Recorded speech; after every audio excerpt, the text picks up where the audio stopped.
I think so. I mean, it was an incremental improvement with the 2 milligram dose. Now, these, just to put it into context, these were very poorly controlled patients. So, to screen into the study, they needed to have an A1C between 8 and 10%, and the mean A1C was 8.9%, with I think it was 40% of the patients having an A1C of over 9%. So, very poorly controlled and treated for 40 weeks, either with the 1 or the 2 milligram dose. And at the end of the 40 weeks, there was a significantly greater reduction in A1C. So it was 2.2% versus 1.9%. But I think probably to put it into clinical context, probably the most important thing again is to look at the proportion of patients achieving targets.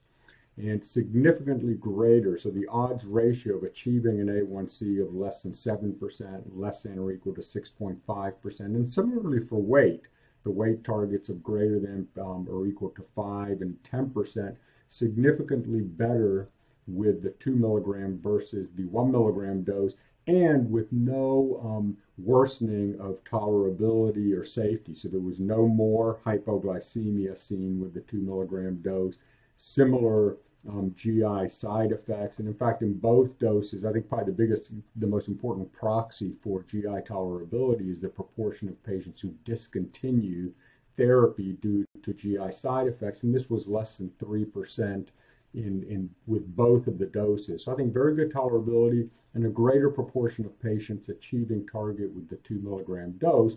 So in the clinic, if I have a patient who is on 1 milligram and is not achieving their targets, it gives us a very nice alternative to starting an entirely new therapy or switching therapies to be able to escalate the dose. And I think this demonstrates it in that very poorly controlled population that were the ones that were most likely to need the escalation to the 2 milligram dose, that this could be something important to have in the clinic.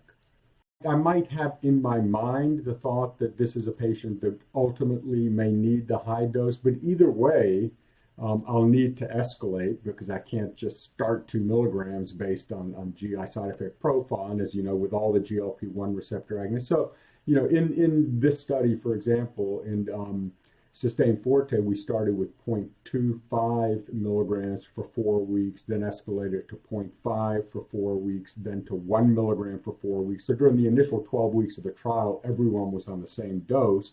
And then the 2 milligram randomized group escalated to 2 milligrams. So that's how I would do it in practice too. If I got to the 1 milligram dose, as I do with the 0.5 milligram dose, some people respond very nicely to that, and there may not be a need to increase to the 1 milligram. Likewise, if I have patients on the 1 milligram dose and they're not responding with respect to either glycemic control or body weight, that's when I would think about escalating to the 2 milligram dose.